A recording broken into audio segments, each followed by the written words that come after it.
Bienvenido, bienvenida a este es Espacio Diverso, una coproducción entre Justicia TV y el Consejo para Prevenir y Eliminar la Discriminación de la Ciudad de México, el COPRED.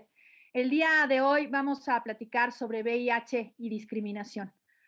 Después de casi 4 décadas de la epidemia de VIH, no se ha eliminado el estigma hacia las personas que viven con el virus y hacia las poblaciones claves, que son las más afectadas por el mismo: hombres gay, mujeres trans, trabajadoras sexuales y usuarios de drogas inyectables.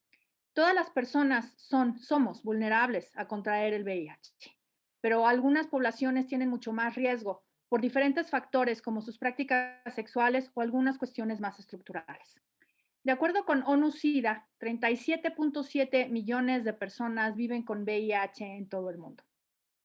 Esta agencia estableció que para el 2020 la meta 90-90-90, es decir, 90% de personas conocer su estado serológico, 90% de las personas tener terapia antirretroviral de quienes viven con VIH y 90% de las personas que toman terapia antirretroviral tener supresión viral, pues no se alcanzó. Los porcentajes quedaron muy por debajo: 81%, 67% y 59% respectivamente.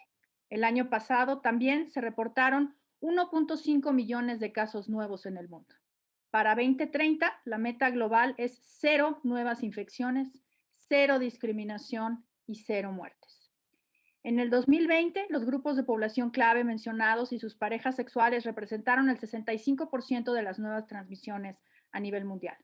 ONU-SIDA subraya que el riesgo de contraer el VIH es 35 veces mayor entre las personas que usan drogas, 34 veces mayor para las mujeres transgénero, 26 veces mayor para las personas trabajadoras sexuales y 25 veces mayor entre los hombres que tienen relaciones sexuales con hombres.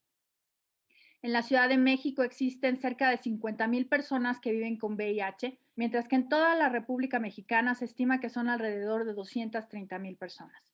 El diagnóstico del VIH es del 60% y el 17% de las personas diagnosticadas no se incorpora a tratamientos de manera inmediata. Justo por todos estos datos y por la preocupación de no haber alcanzado las metas y de que muy probablemente no alcanzaremos las metas de 2030, creemos muy importante que este programa lo dediquemos específicamente a hablar sobre los impactos diferenciados de la pandemia, pero no solo eso, sino hablar sobre los estigmas y la desinformación que sigue existiendo sobre el VIH y sobre las personas que viven con VIH. Para difundir y clarificar esta información, este día de hoy me acompañan Alain Pinzón, director de VIH Libre, y Marta Medina, directora general de Casa de la Sal, a quienes me da muchísimo gusto recibir en Espacio Diverso. Y antes de pasarles la palabra, quiero darle las gracias a Nidia Díaz, intérprete de lengua de señas, quien hace siempre este programa accesible. Muchas gracias, Nidia. Pues bueno, Marta, Alain, queremos justo empezar ahora sí que por el principio, ¿no? ¿Cuáles son los principales estigmas que se siguen reproduciendo en torno al VIH? Marta, por favor, adelante. Hola Geraldina, buenas tardes, gracias por la invitación. Pues bueno, finalmente la estigmatización sigue siendo la misma, aunque parece increíble desde hace 4 décadas, que sigue siendo la misma, ¿no? Sigue habiendo una asociación de vida con respecto a un tema de salud, ¿no? Viene haciendo una analogía entre una situación que no siempre puede ser algo que simplemente se dio. Todos estamos sujetos a poder tener VIH y sin embargo hay una actitud hacia las personas que viven con VIH de rechazo, de discriminación muy palpable y muy latente en todos por aquellos comportamientos que pudieron o no haber tenido a lo largo de su forma de vida o porque simplemente por situaciones de vida se encontraron en el terreno del VIH. ¿No? No necesariamente fue algo buscado, ni mucho menos. Y aquí sí socialmente es algo que se ha encontrado, desgraciadamente, que se ha mantenido a lo largo de tantos años. Y es que se asocia y se juzga socialmente a una persona que vive con VIH por el simple hecho de tenerlo y se asocia que tiene una conducta de vida, quizás viéndolo desde un aspecto moral como no apta para el resto de la sociedad, ¿no? Y aquí vienen ciertas actitudes de discriminación que pueden llegar a ser desde simples formas de despreciar a la hora de saludar, porque sigue habiendo este tabú de que el VIH se contagia por el simple contacto, ¿no?, de piel, que hasta ciertas actitudes ya mucho más elevadas, como pueden llegar a ser agresiones físicas o simplemente la muerte, ¿no?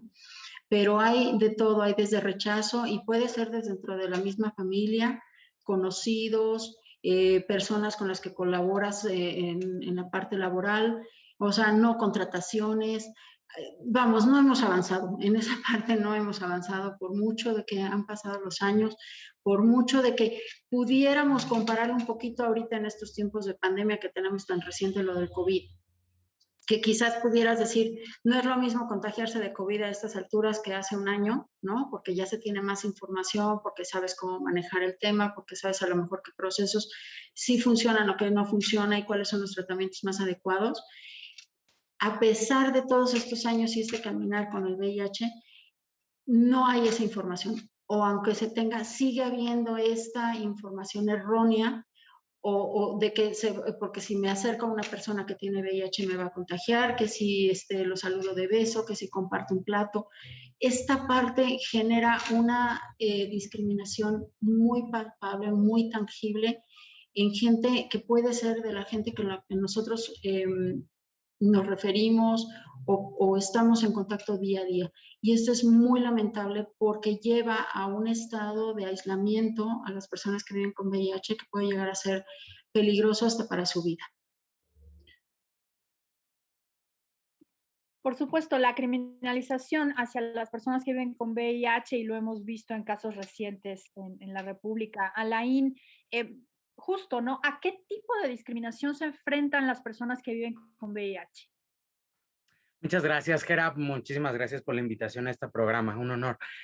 Yo creo que yo iniciaría hablando de estos pequeños detalles que nos hacen pensar que somos tan diferentes y que nos hacen pensar que estamos tan enfermos que no mereceremos un trato igual a las demás personas. Creo que esos pequeños detalles son también los que van alimentando un autoestigma diario en todos los ámbitos de nuestra vida. El pensar que somos esas personas peligrosas que pueden hacer daño a otras personas que queremos, ¿no? Como nuestras parejas, nuestras familias, nuestros amigos.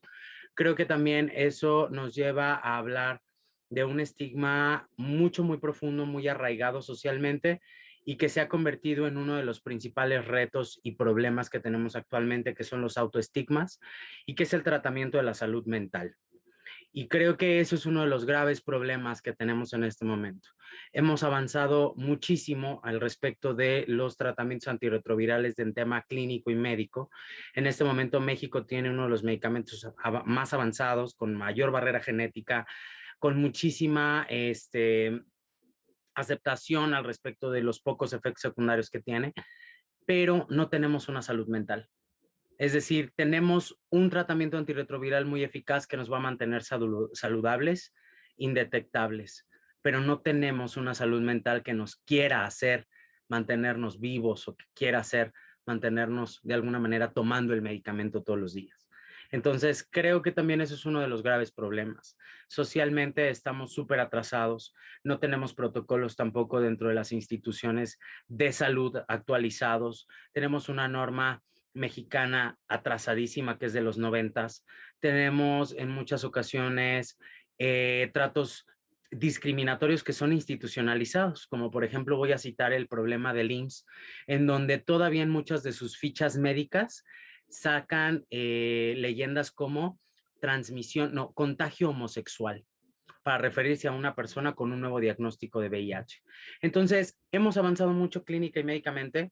De la investigación también tenemos ahorita en activo un protocolo que se llama Mosaico, un ensayo clínico que está alrededor de 10 países en todo el mundo, pero no tenemos las herramientas sociales necesarias para poder avanzar, tener un trabajo, tener una familia, poder embarazarse las mujeres, llegar y decirle a nuestro jefe, ¿sabe qué? Voy a llegar tarde porque mañana tengo cita con mi infectólogo o voy a recoger mi medicamento antirretroviral sin que yo tenga el miedo de que me vayan a correr. Creo que es uno de los principales problemas que tenemos en este país.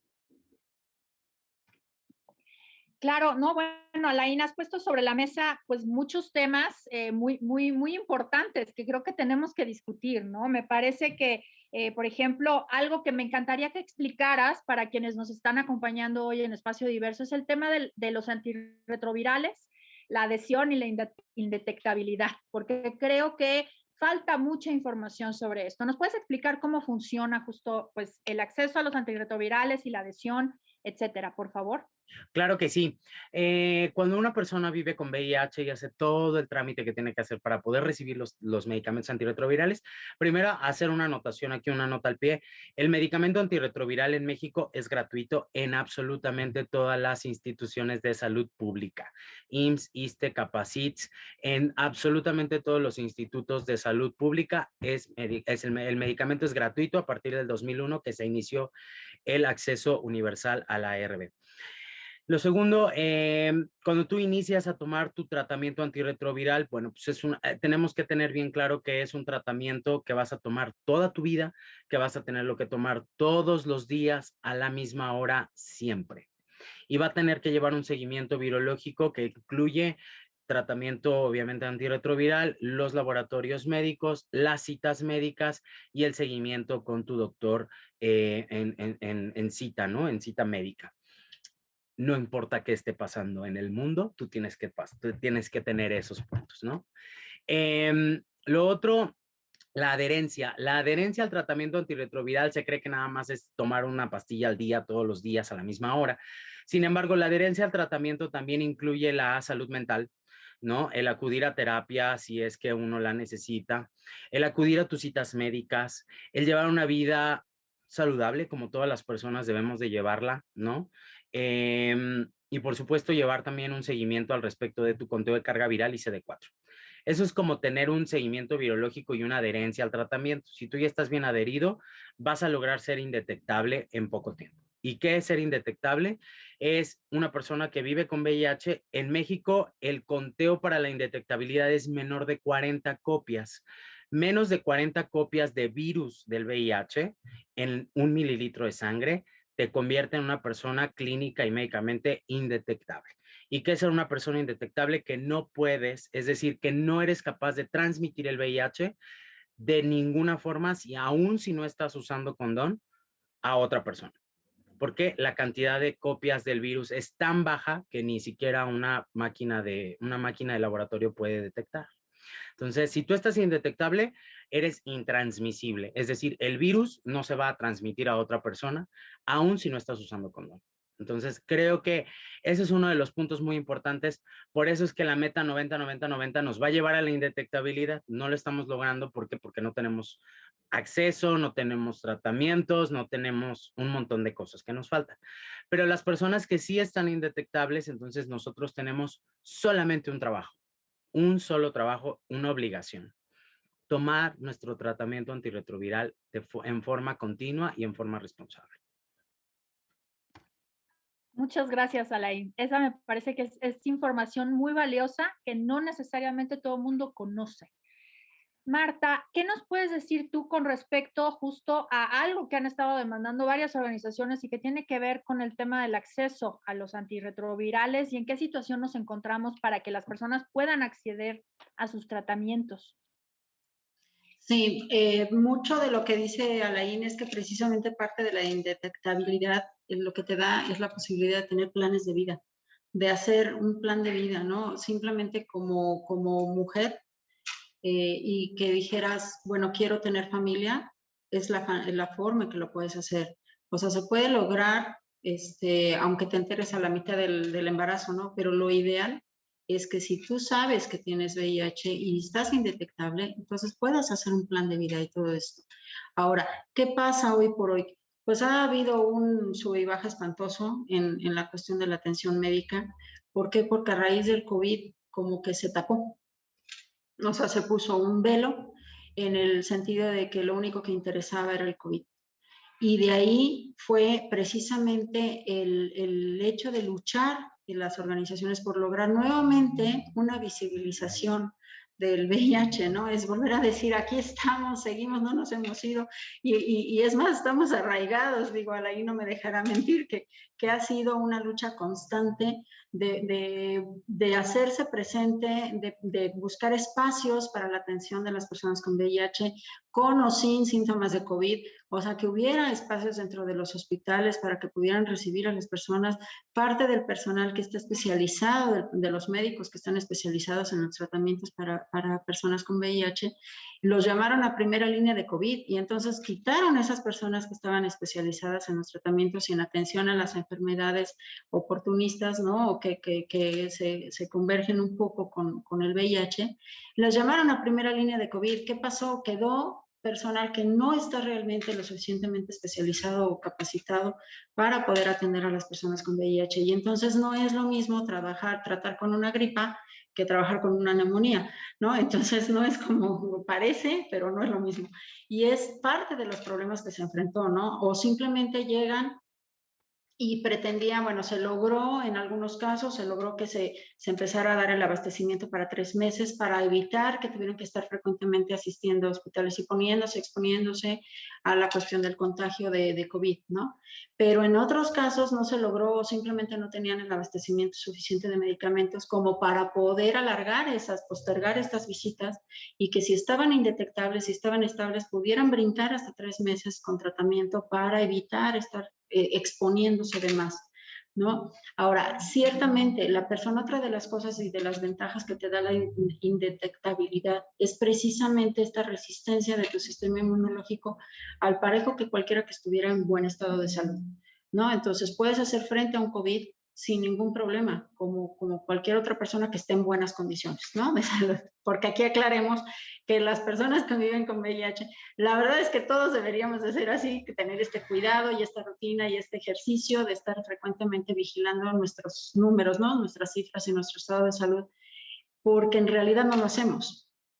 O sea, la cultura que tenemos es que nuestra atención médica es cuando algo sucede o cuando algo nos molesta o cuando algo necesitamos. Y entonces ahí es cuando acudimos a la revisión. Cuando debiera de ser preventivo, cuando debiera de ser que cada 6 meses, cada año fuéramos a hacernos una verificación completa, así como los carros en la Ciudad de México, igual nosotros. Y debiéramos hacer eso, somos muy disciplinados con los carros, pero no lo hacemos con nosotros. Y esa es parte, o sea, realmente una persona que tiene una adherencia sana al tratamiento, que ahí sí yo sí les digo, ese sí es el matrimonio de veras. O sea, ese sí es el de por siempre y para siempre y bajo contra llueve, truene y relampague. Ahí sí hay que casarse al tratamiento, ¿no? Ese sí es el matrimonio de veras. Porque verdaderamente el que lo logres te permite pues tener de todo, ¿no? Incluso hoy por hoy, parte de la problemática que está teniendo las personas que viven con VIH es precisamente enfrentarse a llegar a un adulto, a edades de adulto mayor y empezar con una cuestión de preocuparse por cuestiones de polifarmacia geriátrica que combine con sus antirretrovirales, o sea, entonces estás empezando a entrar en otro esquema de vida, ¿no?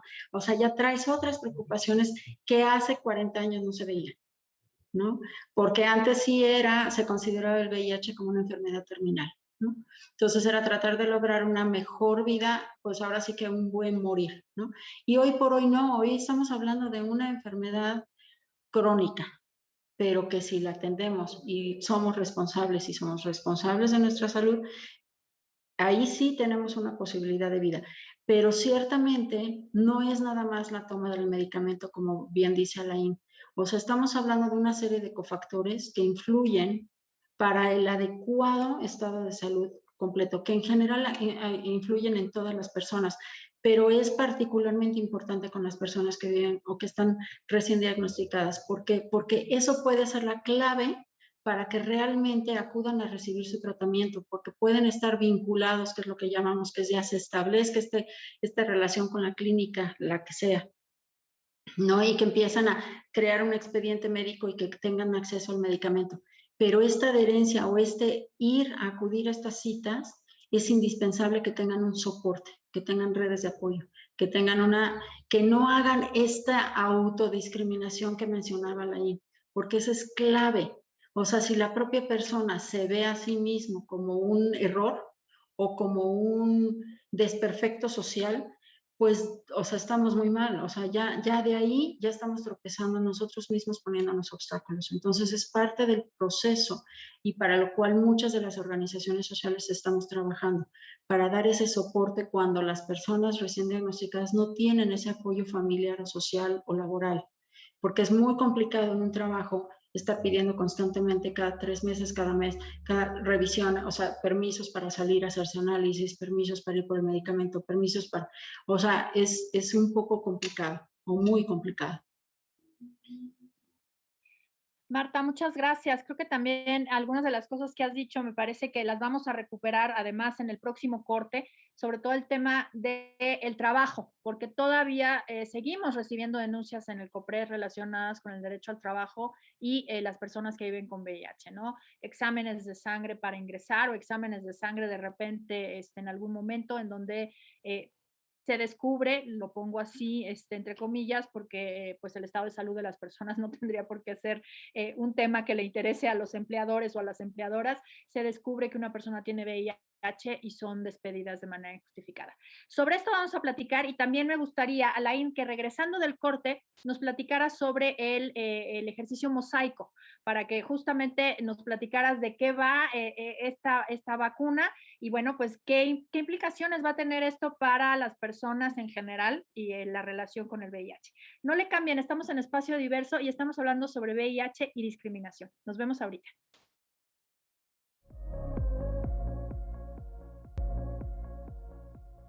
Estamos de vuelta aquí en Espacio Diverso y estamos hablando sobre VIH y discriminación.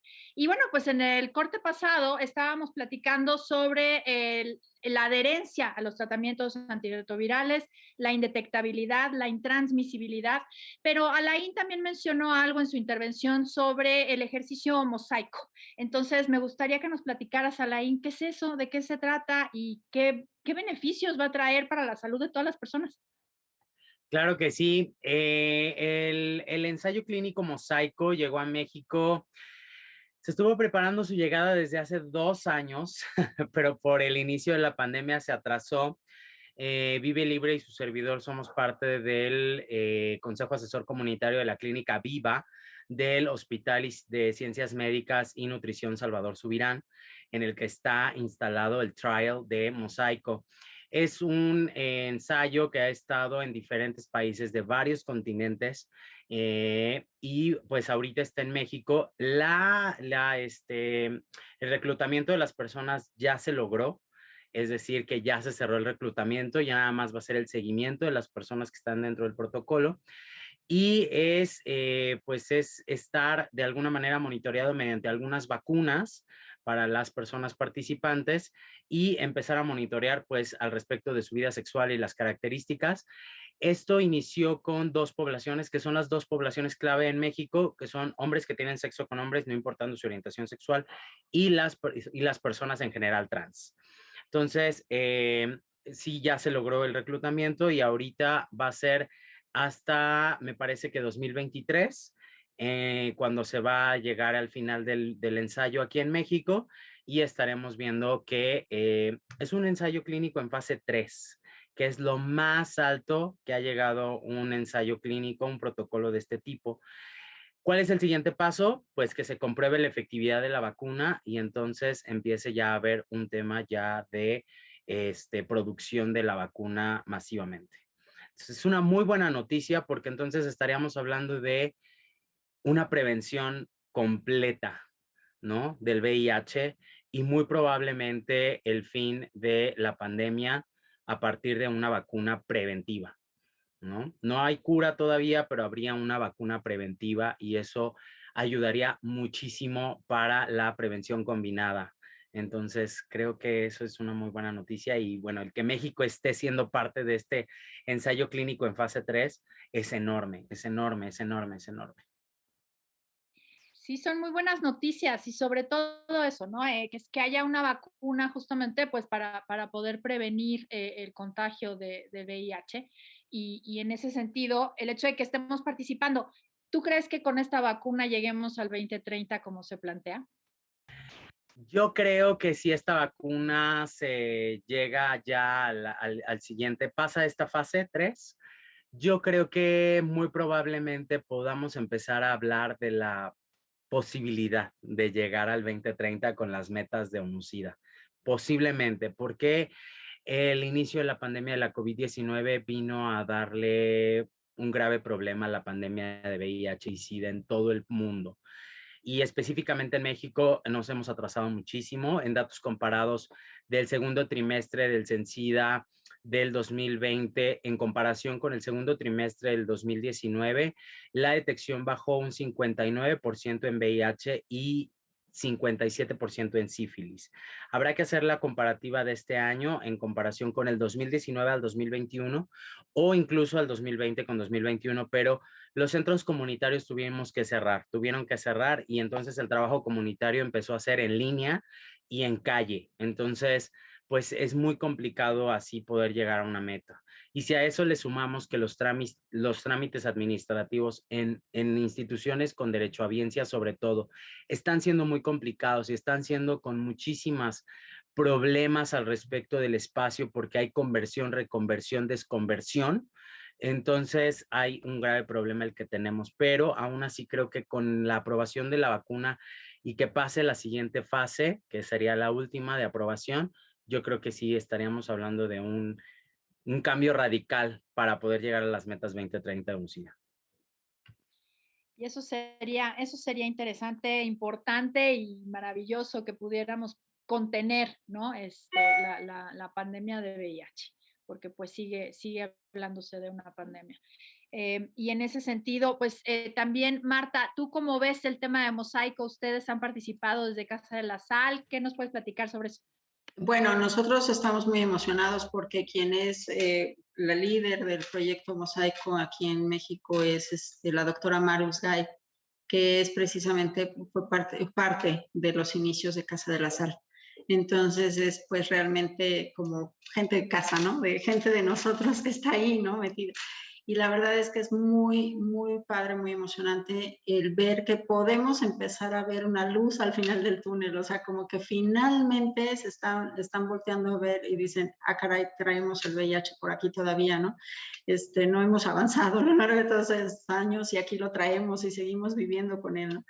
Entonces yo creo que sí, como dice Ara Inés, la verdad es que son muy buenas noticias. Creo que todas las organizaciones que trabajamos con VIH, la verdad es que creo que estamos muy emocionados por ver ya los resultados. O sea, sabemos que toma su tiempo y que hay que darle tiempo al tiempo, pero creo que es un gran, gran avance. Quizás vamos a atender a las poblaciones o personas que sus actividades tienen mayor riesgo, no necesariamente todas aquellas que están realmente afectadas. Digo, nosotras en particular trabajamos mucho con mujeres y detectamos mucho mujeres heterosexuales que tienen VIH, ¿no? Y que no lo descubren sino cuando ya se está en un estado muy avanzado y que muchas veces ya son situaciones muy delicadas. Pero ciertamente creo que sí vamos a dar, es un gran, gran paso, ¿no? Y tomar el tema de la prevención creo que es la bandera más fuerte que podemos hacer hoy por hoy, ¿no? O sea, es ahora sí que echar todos los kilos al asador y meter, prevención es lo básico, ¿no? Entre más educación, más abramos este tema, hablemos de este tema y demos información que sea veraz, que sea cierta, que sea palpable y que quitemos mitos, que logremos romper este estigma que ha venido por generaciones. Creo que vamos a avanzar al parejo de la vacuna, ¿no? Porque entonces vamos a desmitificar muchas de las cosas de las conductas sociales que hemos tenido hasta hoy y que precisamente han impedido que la gente pueda acudir por tratamiento. Parte de lo que de la pandemia del COVID ha dado es toda esta irregularidad en el mantenimiento de un trabajo. O sea, nosotros atendemos poblaciones que generalmente son de bajos recursos, de muy bajos recursos. Son personas que sí o sí tienen que salir a trabajar. O sea, no hay más, ¿no? O sea, tienen que trabajar. Entonces es parte de lo que nosotros tenemos en casa, ¿no? Que son personas que se están arriesgando todos los días, que se están exponiendo todos los días. Y muchos de ellos se quedan sin trabajo o no tienen, esta parte que menciona Alain, que el tratamiento es gratuito. Es importante porque todavía sigue habiendo este temor de decir, pues, ¿cómo me voy a ir a checar? O sea, ya sé que tengo VIH, pero no puedo ir al doctor porque ¿cómo voy a pagar el tratamiento? A ver, el tratamiento es gratuito. Esa es parte de la información que debe ser básica, ¿no? En la educación. Y además, este brinco, ¿no? Que se ha tenido ahora entre que si se quedan sin el IMSS, tenían IMSS y se quedaron sin IMSS y entonces pasan al INSABI y esta parte, este proceso de migración que muchas veces es tortuoso para las pobres personas que dicen ya de por sí traen el problema del estigma. Muchas de ellas traen la discriminación en sus propias familias o en sus propios medios sociales. Y además, todavía bajos recursos. Y además se quedaron sin trabajo. Y además tienen que estar pasando por la migración de los protocolos, todos estos protocolos que son una cosa pavorosa verdaderamente. Y que muchas veces estamos hablando de personas que se quedan sin tratamiento 3 meses, 2 meses varados en el limbo, ¿no? Y que parte del problema de romper un tratamiento es precisamente de esta inestabilidad de los tratamientos, es precisamente la resistencia que puede llegar a hacer el organismo ante los antirretrovirales. Y entonces sí nos metemos en más problemas, ¿no? Porque tenemos que estar brincando de esquemas para ver cuál vuelve, ¿no? Realmente el organismo a formar parte de. Y estos son temas que están en el día a día. O sea, realmente estamos batallando con eso todos los días, todas las organizaciones estamos en ese problema, ¿no? Entonces creo que la parte de Mosaico es, bueno, noticias buenas y lo que le sigue. Realmente sí, solo nos queda tener un poquito de paciencia para poder ver los resultados y ojalá y estos sean favorables, ¿no? Sí, por supuesto. Pues yo resumiría un poco lo que han dicho porque me parece muy importante la prevención. Mientras no esté la vacuna del ensayo que le decía yo, este ejemplo del ensayo clínico mosaico, sexo seguro, prácticas sexuales seguras. Hay mucha información en redes. Pueden buscar en varias organizaciones que están compartiendo información sobre cómo tener prácticas sexuales seguras. Conocer nuestro estado serológico. Deshacernos de ese autoestigma y acabar, digamos, con ese estigma social sobre hacernos una prueba para conocer nuestro estado serológico. Y si tenemos VIH, pues acceder a tratamientos son gratuitos. Lograr la adhesión a través de las consultas médicas, de darle seguimiento y no solamente consultas médicas, digamos, de salud física, sino también salud mental, como dice Alain. Y algo muy importante que tiene que ver con eliminar los estigmas, eliminar la criminalización, porque existe mucha criminalización, y a eso quiero pasar ahora contigo, Alain, a la cuestión relacionada con ver a las personas, y tú lo dijiste hace un rato, que viven con VIH como peligrosas per se. Y esto es un estigma que pesa de manera muy grande y que justo impide que las personas tengan prácticas sexuales seguras, que conozcan su estado serológico, que conociendo su estado serológico accedan a tratamientos antirretrovirales. Y entonces, pues esto pone en peligro su propia salud, ¿no? Y la deteriora de una manera muy grave. Entonces, ¿cómo se vive esta cuestión de la criminalización y cómo ves tú, cómo estamos ahorita, Lain? Yo creo que en los temas ya más al respecto de la legislación y las leyes que existen en este momento, sobre todo en la Ciudad de México, en todo el país, en realidad tenemos el Código Penal Federal que criminaliza por medio del artículo 199 bis a las personas que vivimos con VIH por medio de un enunciado que se dice, entre comillas, peligro de contagio, en donde habla de una posible transmisión en el periodo infectante o en el periodo de mayor infección de el VIH, por ejemplo, que eso es un tema totalmente médico y es absolutamente complejísimo y difícil de saber cuando tú estás en el periodo infectante, cuando estás en el periodo ventana, cuando inicia la seroconversión. Es decir, nadie absolutamente puede tener la capacidad de medirse todos los días, ¿no? Cómo va a ser el periodo, cómo están los posibles, la sintomatología de posibles complicaciones al respecto de tu salud, ¿no? Y además medir los días después de una práctica de riesgo, es decir, es imposible.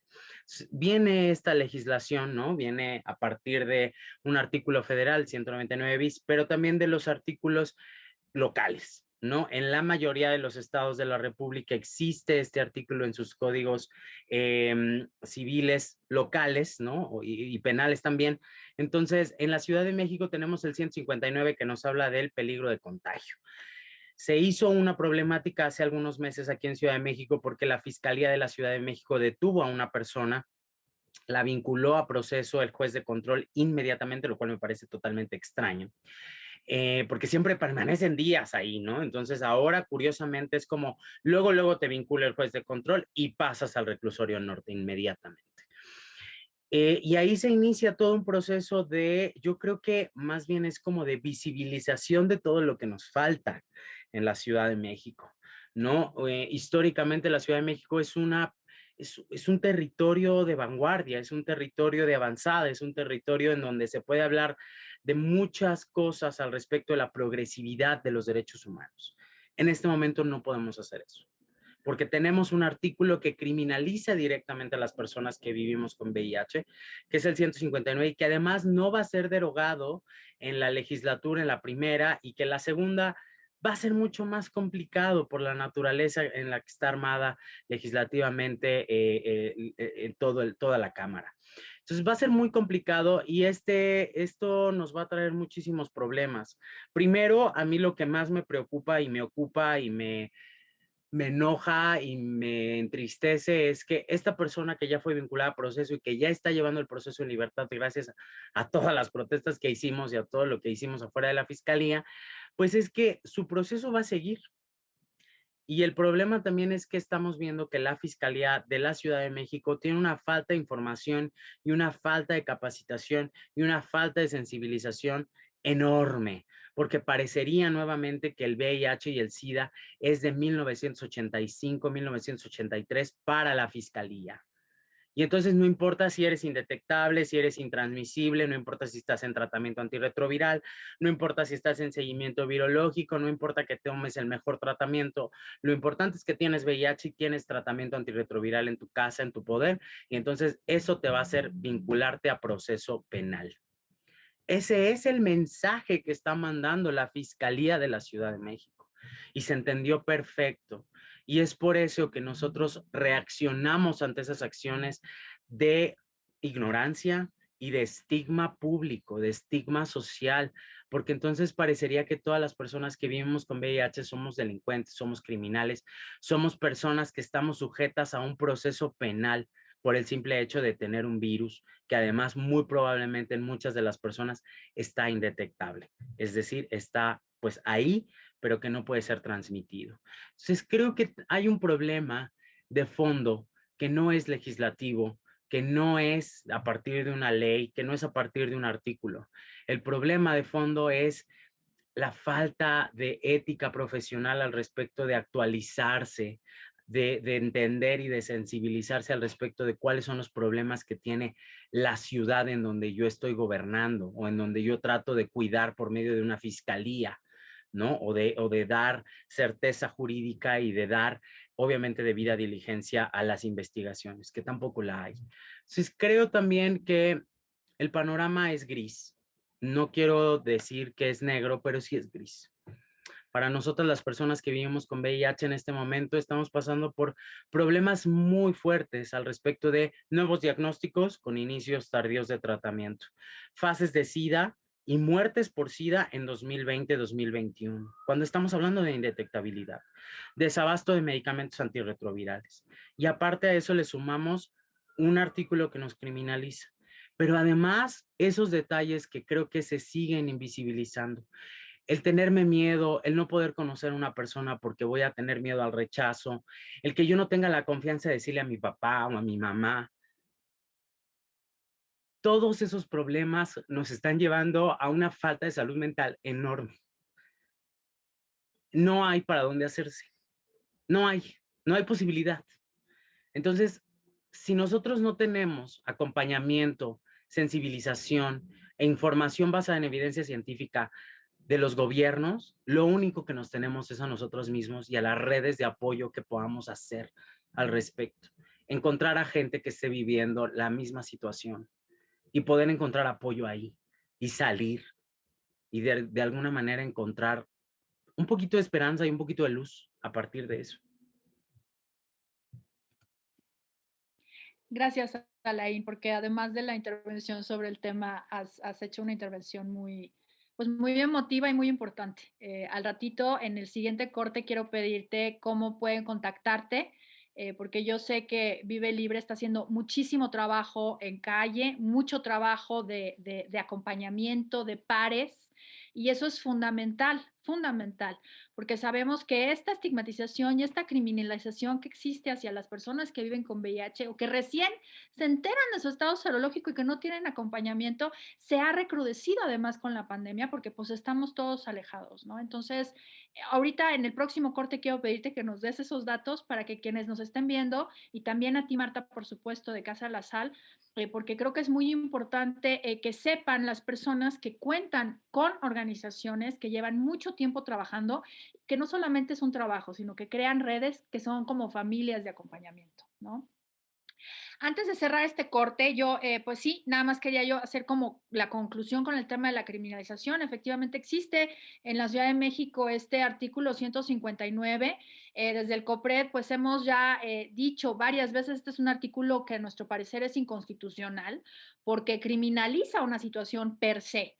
Entonces, en ese sentido, pues ojalá las legisladoras no solamente federales, no solamente la Ciudad de México, sino en general en todo el país escuchen la importancia y la relevancia de en este momento, bueno, pues la urgencia de derogar este delito que pues criminaliza a las personas por su estado de salud, porque no solamente es utilizado en contra de las personas que viven con VIH, sino ahora está siendo también utilizado en contra de las personas que tienen COVID. Entonces, pues me parece que justo hoy es un momento en el que tenemos que repensarlo más todavía porque, bueno, pues tenemos una situación con un tema de salud.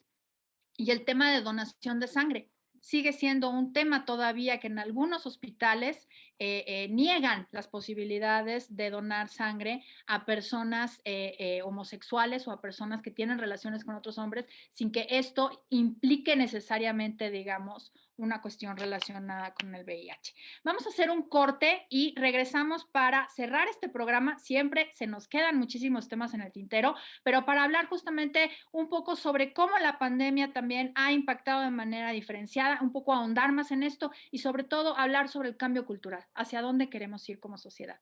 No le cambien, estamos en espacio diverso y ahorita regresamos.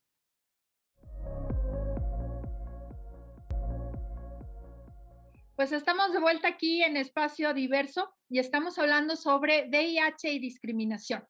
Y bueno, pues en este último bloque, como decía yo hace un momento, me gustaría un poquito enfocarnos al tema de impactos diferenciados por la COVID. Ya hemos abordado algunas cuestiones, pero me gustaría que sea un poquito más puntual sobre cómo ha afectado el tema de la pandemia, por ejemplo, en la cuestión relacionada con el acceso, sobre todo a algo que Alain mencionaba al principio y que tiene que ver con la adherencia en términos de vigilar la situación de salud de las personas. Se han suspendido las consultas. ¿Existe algún lugar en donde las personas puedan acudir a terapia o algún tema relacionado con la vigilancia y el cuidado de la salud mental de manera gratuita, por ejemplo? En fin, todas estas cuestiones, Alain, ¿cómo vamos? ¿Cómo estamos? ¿Qué falta? Yo creo que estamos saliendo de la peor fase, que era como la fase del no se hace nada. Se están tratando de hacer cosas porque hay un problema que hay que ponerlo ahí como en el fondo de todos los problemas que hay ahorita. Los médicos y las médicas infectólogas son las que están en el tratamiento y en las áreas COVID. Entonces son las mismas personas que obviamente daban consulta a las personas que vivimos con VIH. Al no haber tratamiento de infectología o no haber médicos y médicas infectólogos en las unidades, nosotros estamos siendo nada más recetados. Es decir, no hay un seguimiento virológico por medio de citas médicas. En algunas unidades aisladas sobre todo en las de desconversión o en las que ya dejaron de ser COVID, sí se están reanudando las citas, pero en otras no. Esto es prácticamente el problema con todos los subsistemas estatales de los trabajadores de cada estado, en IMSS y en ISSSTE, y obviamente en el ISFAM, que es de las Fuerzas Armadas. En estos sistemas el problema es mucho mayor y es mucho más crudo porque no hay un espacio de primer nivel. En el ISSSTE hay primer nivel de atención en VIH, pero nada más en Ciudad de México. En todos los demás estados no. Entonces tienen una clínica especializada que es San Fernando, pero los demás estados, ¿qué? ¿Qué están haciendo? ¿Cómo le están haciendo si las unidades son COVID? Y pues obviamente la indicación es no vayan a las unidades COVID. Entonces van y lo único que pueden hacer es ser recetados, ¿no? En el mejor de los casos, en el mejor de los escenarios, porque también son de las instituciones IMSS, ISSSTE, ISFAM y todas las subsistemas estatales son del IPEMEX, son de las instituciones que más están sufriendo desabasto de antirretrovirales. En la Secretaría de Salud es otra historia, es muchísimo menos complejo, pero el grave problema pues es que nada más hay pocas unidades por estado. En Ciudad de México tenemos 2, que son Clínica Especializada Condesa Iztapalapa y Condesa Cuauhtémoc. Y obviamente nada más, o sea, eso ya es para de contar. En el Estado de México son 2 Capacits y 3 AIS. En Guadalajara son 2 Capacits y 2 AIS. Es decir, son muy pocos los puntos de clínicas o de lugares de primer nivel que puedan tener acceso. Pero, por ejemplo, una persona que nos acaba de contactar de Veracruz, de San Andrés, está a mitad de todo, a mitad de todo. Entonces le queda 3 horas para donde se haga.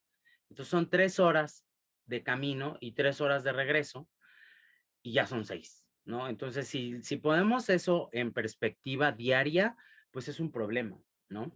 Ahora, ese problema no es por la COVID, pero pues se acrecenta también con el problema de no hay trabajo, no hay acceso, no hay dinero, ¿cómo me trato? ¿Cómo llego? Uno de los graves problemas también es que no hay seguimiento virológico, no hay cargas virales y CD4, no hay estudios de gabinete, no hay estudios de sangre y química sanguínea completa. ¿Por qué? Porque todo es COVID en este momento, ¿no? Y las unidades que ya dejaron de ser, que ya están desconvertidas, están iniciando apenas todos estos procesos. Y los trámites administrativos en la Administración Pública Federal también están dando problemas al respecto de las cargas virales y CD4, ¿no? Porque ya tienen nuevos proveedores y ahora hay que acomodarse y hay nuevas fechas y hay nuevos calendarios y entonces el usuario es al final el que paga todos los platos rotos, porque si ya tenían ellos en los estados, sobre todo de la República, un cronograma de cuáles son el muestreo, cuándo se toma la muestra, cuándo se envía, cuándo se procesa, cuándo se entrega el resultado, pues ahora con los nuevos proveedores todo eso cambió. Y todo eso al inicio es muy problemático.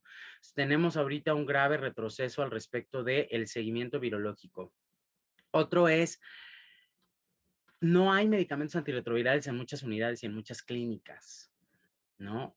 En el caso específico de Sonora, el Listezón es peor atenderte en el doctor Simi. Es decir, es de verdad una cosa inexplicable porque no hay medicamentos para ningún tipo de padecimiento. Y entonces nosotros en Vive Libre hemos recibido del año pasado a aproximadamente más o menos 43 personas que viven con VIH que se atienden en el Listezón sin acceso a su antirretroviral. Y entonces, ¿qué hacemos? O sea, ¿qué hacemos con todos esos seguimientos que se están perdiendo? ¿No? Y eso es un problema ahorita. Lo otro es, pues deriva de todo el problema federal al respecto de la adquisición, compra, no compra, logística, no logística de los medicamentos antirretrovirales. Y todos estos procesos tan problemáticos en la administración pública federal, lo único que traen es falta de salud mental, falta de tranquilidad y falta de certeza al respecto de voy a recoger mi medicamento, pero uno llega con un miedo así de verdad. Tenemos usuarios que han querido dejar el tratamiento porque me dicen, es que yo ya no puedo con el estrés de ir cada mes a mi unidad médica y que me digan, no hay medicamento, llámame la próxima semana a ver si ya llegó. Y entonces, ¿qué hacemos con esos detalles que nos siguen impidiendo tener una vida tranquila, normal, de calidad? como es la que se supone uno tendría que tener con el tratamiento antirretroviral. Ahora parecería que el grave problema es estar en tratamiento antirretroviral porque no hay abasto, no hay certeza, no hay información pública que nos diga que está el medicamento disponible, ¿no? Y entonces hay un problema ahí al respecto de esa, es una percepción generalizada que hay al respecto de los medicamentos. ¿Son gratuitos? Sí. ¿Son universales? Sí. ¿Hay en mi clínica? No lo sé. No, pues es todo un problema que esperemos pronto se solucione y justo por eso hay que también visibilizarlo, ¿no? Y sé que ustedes trabajan en esto constante y todo el tiempo. Y por eso, bueno, pues para cerrar quisiera pedirles, Marta, ¿cómo trabajamos por un cambio cultural en 2 minutos y los datos de Casa de la Sal para que las personas que nos están viendo pues puedan contactarles? ¿Cómo trabajamos con educación, con prevención, con abrir puertas, tocar los temas, no tener miedo a preguntar, no tener miedo a abrir, a hablar claramente de estos temas? Es quitar los mitos, quitar los tabús, quitar estas ideas del pasado. Hoy por hoy hay soluciones, hoy por hoy las personas que están recién diagnosticadas no están solas, tienen el acompañamiento de muchas de nosotros de las organizaciones que trabajamos con VIH, que los podemos acompañar a que hagan todos estos calvarios de procesos que acaba de mencionar Alain, que ahí estamos, los apoyamos y que no solo eso, nos quedamos con ellos, o sea, porque es simplemente, bueno, en Casa de la Sal en particular, este año estamos cumpliendo 35 años de trabajo continuo y que precisamente parte de lo que hacemos es este acompañamiento, acompañamiento psicológico y grupos de autoapoyo y terapias y todo para que precisamente todo este proceso no vayan solos. Si por alguna razón no tienen una red de apoyo familiar o social, no importa, o sea, hay personas que podemos acompañarlos, ¿no? Y no nada más Casa de la Sal, hay muchas organizaciones más, pero por Casa de la Sal yo les puedo decir, pueden agendar una cita para hacerse su prueba al 55 42 85 0692 o pueden llamar, simplemente entrar a la página casadelasal.org.mx, llamar por teléfono 55 1102 9003.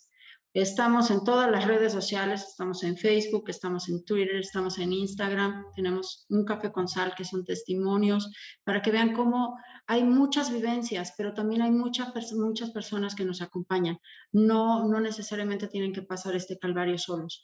Y un dato que yo quisiera complementar a todo el proceso y el calvario que dijo Alain, es precisamente que a raíz del COVID y la pandemia y el encierro que implicó la pandemia, es precisamente un alto índice de casos de adolescentes con VIH, de adolescentes a muy tempranas edades, estoy hablando desde los 9 años en muchos casos, que son producto de inicio de relaciones de vida sexual clandestina, sin protección, sin información, sin cuidado o víctimas de violencia doméstica, precisamente porque están en el encierro con su perpetuador.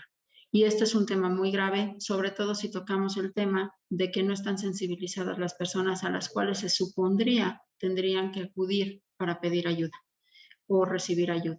Y justamente son las personas que menos información tienen o que tienen información toda revuelta y que en lugar de ayudar victimizan no solamente una vez más, sino varias veces más a estas poblaciones.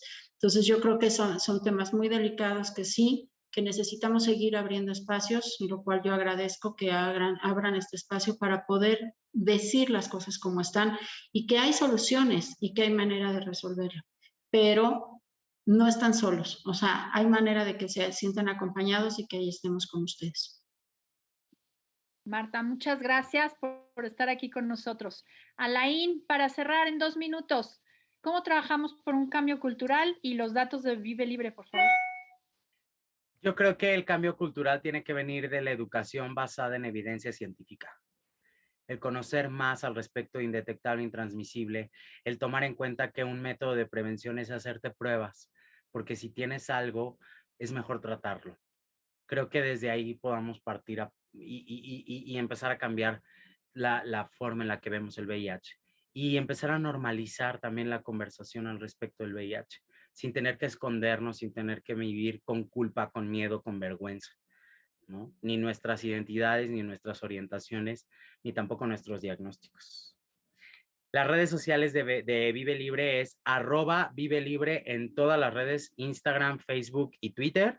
Y mis redes sociales, @alainju en Instagram y Twitter. La página de Vive Libre, www.vivelibre.org. Y desde ahí pueden agendar citas médicas, agendar citas con psicología y obviamente escribirnos por si tienen algún problema con sus tratamientos antirretrovirales o quieren ser parte del grupo de apoyo cada jueves de 7 a 9. Muchísimas gracias también a ti, Alain, por Muchas estar gracias. aquí. De verdad les agradezco mucho, Marta, Alain. Yo cierro simplemente con un comentario. No pueden ningún empleador ni empleadora solicitar pruebas de sangre ni para ingresar a algún trabajo, ni aunque ya estén trabajando. Esto es ilegal, esto es discriminatorio y si les sucede, denúncienlo en la Ciudad de México ante el COPRED o a nivel nacional ante CONAPRED. Esto es discriminatorio y es ilegal y no puede suceder. Y con esto cerramos Espacio Diverso. Ya saben que siempre nos quedan muchos temas en el tintero, seguramente seguiremos trabajando, platicando, perdón, sobre este tema y también trabajando. Y bueno, pues nos vemos a la próxima y gracias por acompañarnos.